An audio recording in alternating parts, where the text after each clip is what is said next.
otya ku appointing omukazi nze nali simanyi bamuyita namere n'omuho bwa minisita ate nga woli omukutte ne Anita Mungu mwamukwata ne mbateekaawo simanyi biliyoni ne bagamba ngu basangayo biliyoni 8 byonna ne babiteekaawo ne bamusiba next day bamusumuludde the next minute ye minisita kugamba ebyo Choka President Museveni omanyi ojja kulimba abalala naye some of us who are God given in wisdom tolowooza nti goyina wisdom yekka naffe tuyina tubiraba tojja kutusulwaza boodi n'olwekyo bino byogamba no corruption simanyi ngu yakuzukuka ngu abazukusa nze ndaba kati ayeeyongera kubakola ki bakiyita kimuluga kubakunguutira omulinya akole tukiyita oli bw'aba yeebase okwebaka nga kumutawanya ng'omusuudi ng'omukunguutira bwebake mwana wange webake kati bwatyo bw'abakola abanyayuganda mwebake.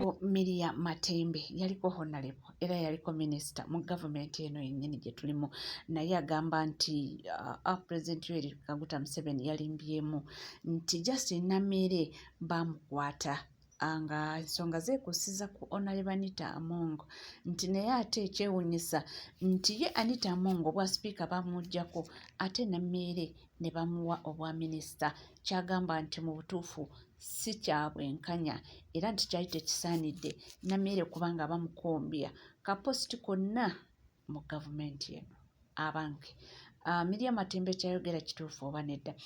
Omukyalo ono bulijjo nzije kyogera nti yaliko minisita ethics and integrity wano eno mu ggwanga Uganda ye MP by then yasalawo n'agamba nti sidda nga baggyeko ekomo baliyita ki saddamu nga baggyeko limiti ku bisanja n'agamba oba kyekyo kye mukoze constitution mugikuttemu nze sidda n'alekulira ng'omuntu so afuddeyo kubanga agamba nti nedda takkirizaganya na kintu ekyo President Yoweri Kaguta Museveni nga tukyali ku nsonga zezime za Namere nebba munnange Fulfiga avuddeyo ate okulaga obutali mativu agamba nti yakubwa era nga yamukuba yali Namere nebbaawe agamba talaba nsonga lwaki tebabakwata. Tewali nsonga bagana ku arrestinga bba wa Namere ne Namere teriiwo. Zatebinkwata ko mu minister zasiya wa minister kyebyo bya minister ba minister bagasiza ki wano tebina na binkwatira ko winga siza esawa ya lero mulaga nti muri mukulwanirira Sydney makakwata abantu 14 bameka abanku abali ku ne Masaka gye bali bayina mmwe mutu chusize mitima tugenda fuka batujiba mutalabangako mmwe mukuta paini yaffe muginiigirira namu muje yagaliramu muri mu bulumi bw'abantu mmwe mubusanyukiramu ne Katonda tasobola kutulekerera temutusindikiriza kuwolera temutusindikiza kukola bye tulina kukola kubanga tusobola obimekinga. Lwaki temwarestinga bba wa Namere magambo gwe ngamba wa side failo jina nga talina kyebulako mwina failo nga talina kyebulako Anthony Jeno yansaba kintu kimine Muzeyi Museveni tuve mu kalu nakalaka utekagwanga nakate tumalanga campaign nakate obulute bugwanga muleke kuzanyira kuba namuna atutabala bajja kusigalawo botuna afera bala bajja kusigalawo still nga balwanirira ekyo kye mu bwerufu bwakyo emisaje fere kisobola kusiga kukaba bukabi jigere nga jikulukuta jijja bakulukuta ne mu family zamane mu bana bamwe lwaki temukwata bba wa Namere magambo you were the one bakwata Namere go walagira bamwe beiro no ngamba ogenda kwata bba wa Namere paka nakati wacho kwata bba wa Namere. Why? Muleke kuzanyira mu bulumi bwaffe. Muleke kuzanyira mu bulumi bwaffe. Abantu bakola ebikolobero balaba bagenda eruzira ne muleka abanene ne bayina bavuddeko ebikolobero. Abaana babana ku ne bagenda mu makomera. Abana bano kuna basibwa ne babafutyanga ne bafranka misango gyabwe. Lwaki temukwata bba na mere? Omuntu yenna yabadde ku sini nga bakuba Sydney nafa. Ogwo musango gumukwata ne yalagidde obulagizi gumukwata. Bwa mada talina wagubonera. Bawa na mere yankubira ku sini nga na mere ali ku sini. Ne bakifeesi be. Nga mulaba. Kati mulwanira nnyo mu fokusinga baramu. Kesi eyange yatwala ne sete mpitirivu nga mugironyerezako. Eyaggwa temugikolako mukola ku kesi ezempya. Muliko madde okubuzabuza bana Uganda. Who's fooling who? Ani asiri wazani?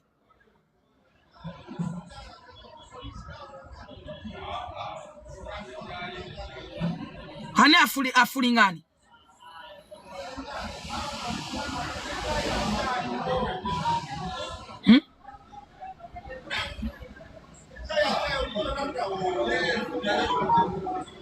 Lwaki temukwata akasajja ako akankubanga ensi yonna eraba buli mu state house wadawolo lidinze n'ebirevu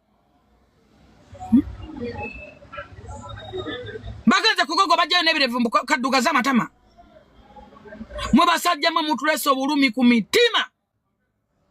Lwaki magambo tokola ku fayiro yange eriko ne directive ya president? Fayiro magikolako investigation zonna ne muzifuna muzina.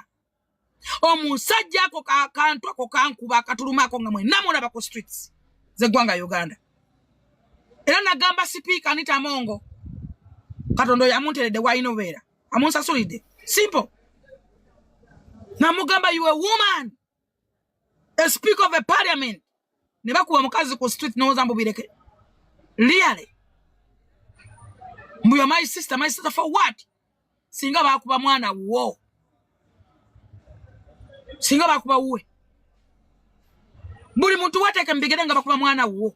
Esawa ero muntu aganti mukola nnyo ku Sydney. Nabigenda maaso nze nkugambye empawo kubanga nga kutusaako iranga nga kuwa wali yavuddeyo kubanga awa abanakibiina kya NUP Security Alliance abagambye nti waliwo kyawulidde n'alaba nga tasobola kisirikira.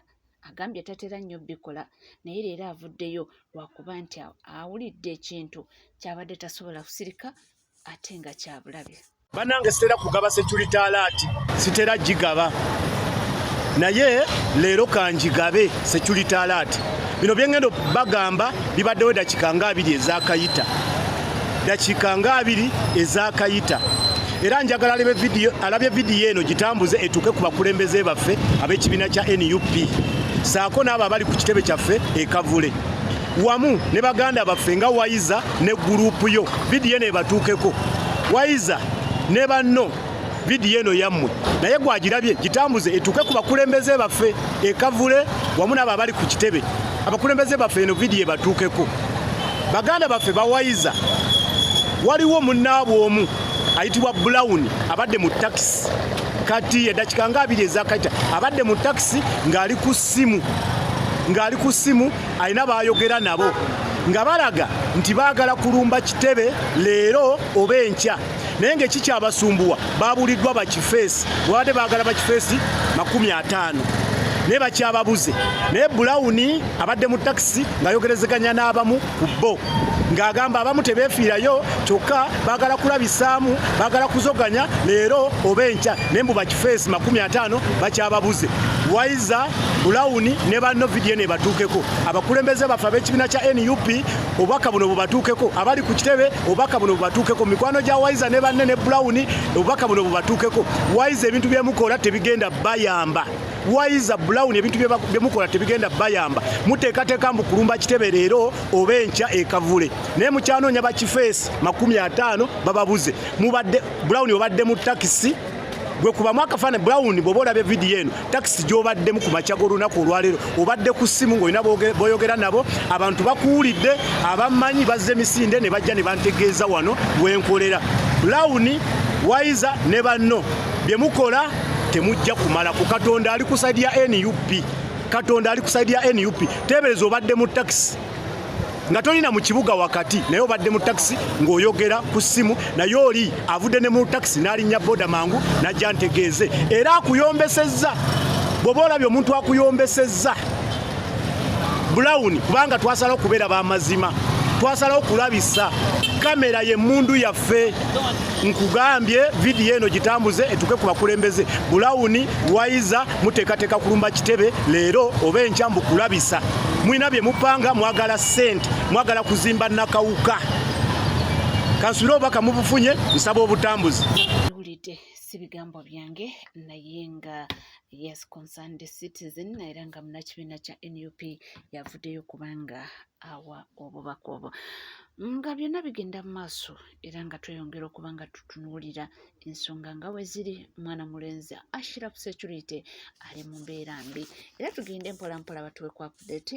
ebintu nga we biri ogamba otya mwana wa maama ziba 5 ku 6 ku 7 era mwana tutobeera mukodo nakugamba buli wondaba bwoti 5 6 ku 7 atomale okwate mukko banno basobola ofuna obubaka buno olwaleero nno obubaka bwenze nabo sibwa ssanyu obubaka bwa nnaku baganda baffe nja kusooka mbeebaza twavaayo ne tukuba omulanga ku muganda waffe Ashraf Security nga yakafuna obuzibu era naddusibwa e Nairobi n'asobola olongoosebwa weewaawo yali yeetaaga okubeera mu recovery process okumala ng'omwezi mulamba yadde eddwaliro lyali limusiibudde naye yali yeetaaga okubeera ku buliri oba ku ndiri oba mu recovery room okumala omwezi nga mulamba Ashraf Security kino tekyasoboka kubanga era yali yakamala okusiibulwa bw'ati ebitala ate ne bigwa mutabani we omuto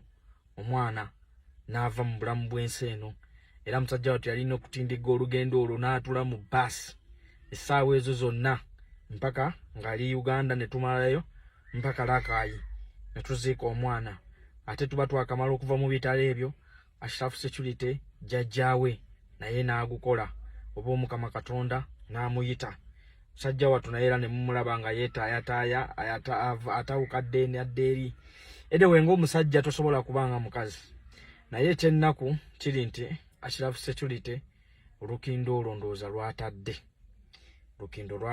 sayidi emu wabadde ng'ewakala naye naddala wano nga ku kundi wabadde tewannakala kati ate yaŋŋambye wabadde wavulula omusayi nga gujja nga gulinga masira mbufunze Ashirafu naddusibwakoko ekibiina ne kiddusaakoko ntumuwako ku buyambi obusookerwako naye like ne bamurifalinga namugamba alina okuddayo Nairobi gye bamukolako operation ekiwundu ekyo baddemu buto oba bakidressing oba bakole batya naye Ashirafu ali mu bulumi bwe njogerera nsembyeyo okwogerako naye ndowooza nga bali Nakulu I think nga balingiriza Nakulu ate ku ddwaliro w'alina okutuukira bamugambye alina okuba nga alinawo emitwalo 10 egya Kenya emitwalo 10 egya Kenya oba ze mmekaawo naye nga alina okubaawo nga alina emitwalo 10 egya Kenya olutuuka ku ddwaliro we bati basobole omukolako so baana ba maama mbadde mbasaba mbakaabirira twafuuka family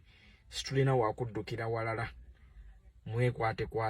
twekwate tuyambe ku muganda waffe Ashraf Security asobole okufuna obujjanjabi bagambye tubeebaza bye mwakola byonna omulundi ogwasooka naye ate tetulina walala munnange mweffe mmwe so mbeegayiridde mbasaba banaye tuyambe ku Ashraf Security konna koona abosobodde konna koona abootuyambyeyo munaye tujja kusiima tujja kwebaza so enamba za Ashraf Security ngenda ziteekawo awo mu mannya mwe ziri so munnange tusaba bambi mumudduukirire mumuyambe era twongera okusabira muganda waffe guma beera strong ogenda kusuuka ogenda kuwona amina yes nga tweyongerayo mawulire ag'enjawulo kyaddaaki omukyala Nampala amaze dda okuba nga ate nominatingibwa era ng'ekiri ku ground kuwenja kalulu twalabyeko ne taata abaddewo muterevu ng'awenjeza muwala we Kalu bannakibiina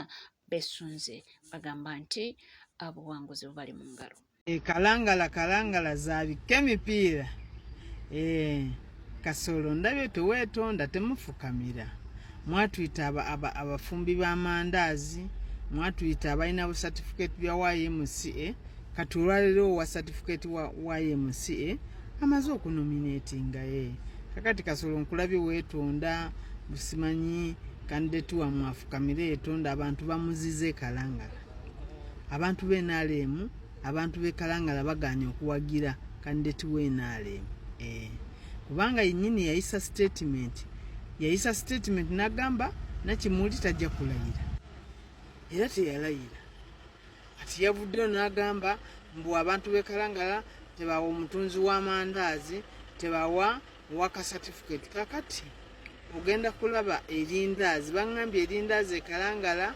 likutte akati lyase terikyagulikako watukoledde munnange hiiti watugambye ffe ab'amandaazi abatunzi b'amandaazi abaasoma catering temusobola bakkiriza mu palamenti kakati mugenda kutulaba njagala okwebaza mwenna abaana abasobodde ogenda e Kalangala okuwandiisa candidate wa National Unity Platform. Thank you, big up guys. Naffe tujja ngenda kukwata emiggo nange nyingire kizinga ku kizinga nga bwe tusagula akalulu tugenda kukanoonya buli kizinga nti mwagala ebiri mmeka 286 tugenda kujja kakati omutunzi w'amandaazi wa certificate ya YMCA oba yo mulowooza abazadde baffe badde tebaweererayo baana mulowooza buli muzadde asobola okuweerera omwana n'afuna diguli abamu abaffe bwe bamala 6 ne batutwala ku YMCA kati gwe bw'ova n'ogamba bw'olwokuba asoma catering mugenda kuwulira akalulu e Kalangala big up guys tuli naye nga tuvuddeyo nga tugendako mawulire ag'enjawulo ono avuddeyo n'alaajana nti bamugamba mbu ye yaloga Henrietta Gunn. Mujjukira oluyimba Mr. Betama oba bagiyitanga Mr. Betama Born to be a Winner. Oluyimba olwo Henrietta Gunn yaluyimba ne omukulu Dr. Hildeman oba Honorable Hilary Kiyaga era ne batugambanga nti oluyimba olwo waliwo omuntu gyali alusindikira era batugezaako nti oluyimba olwo balusindikira mwami oyo mbu naye avuddeyo n'agamba nti muleke musibako amatu g'embuzi okumuliisa engo nti ye talogangako Henrietta Gunn. Babuloga mulekeraawo okumpita omulogo mu babuloga b'e Uganda abali mu kutambuza ekigambo nti naloga Henrietta Gunn. Yes, okay. Ndi musajja musawo on a international level. Nze ndi muzzukulu wa jjajja mpolampola ogwo omwalo gw'Eggaba abasinga abatamanyi. Omwalo gw'Eggaba 90% lyali ssabo lya jjajja wange jjajja mpolampola nera bwe yafa ebintu n'abindekera. Okitegeera kyova olaba nze kati ebintu mbikozesa bulungi nsuula muhoozi eddalo ogamba waaki Museveni atambudde ku buli musawo. Okitegeera ku buli musawo ne bigaana. Naye bannayuganda okugamba nti naloga Henrietta Gunn no simulogangako wadde n'akamu. Seeganye ndi musawo yes I'm an expert vakuba bamafiina abo si basawo ba kifere. I'm an expert in witchcraft. Naye sirogangako Henrietta Gunn. Simulogangako omuntu gwe naloga ye muhoozi. Kyolaba muhoozi atambula bw'ati yenna ne kituuka n'okwefukira mu mpale kyonna bwe kiti ne kisiyaga abaana ne muhoozi. Anytime, any minute, tuli mu exile, tujja tunoonya material. Sawa yonna, His Excellency Robert Kyagulanyi Ssentamu is coming. He's coming. Boom, boom, boom, boom. Omulabi mulungi, omulabi wa NCK TV, yonna gy'osinzidde okuba ng'olinaffe atusiima nnyo era tusiimira ddala tugamba nti tojjanga okwo olw'omukwano omungi gw'otuwa. Weebale nnyo, weebalire ddala bingi nnyo bye tulina era nkusaba busabe nti bw'oba nga tona subscribinga munange kekadde subscribinga ate n'omala okusubscribinga ng'onyiga akade nakugamba nti akade kano katuyambako okuba nga tutegeera nti tufunye amawulire awo nno ne twefunye amawulire Bunambiro. Bingi nnyo byetunuulidde, bingi nnyo byetulaba, amawulire mangi nnyo agatrendinga era ffe gwaffe tubaawo kubanga tukutuusaako buli kimu ekitambula wanino mu ggwanga. Weebale kutambula naffe era weerabe kubanga oyagadde NCK TV. Tusiima nnyo era tusiimira ddala, tukkize tube nga tukwerekereza, ja kubanga tukoma mu maaso n'amalala mangi nnyo tova.